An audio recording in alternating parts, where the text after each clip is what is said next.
Jesteśmy w drodze do Lwowa, a tu po drodze mamy jakiś opuszczony... Nie wiem, A tu jest w dół jeszcze chyba coś. Co?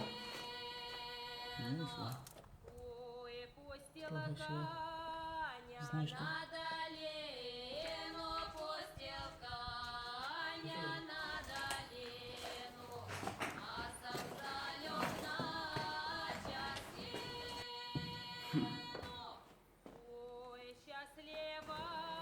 To byliśmy przecież tam daleko.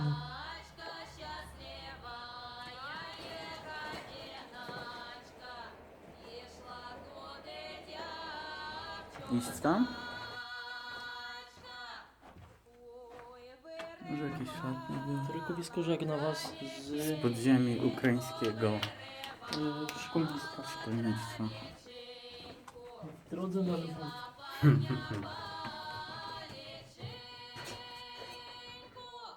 Ой, останній казак буде спати,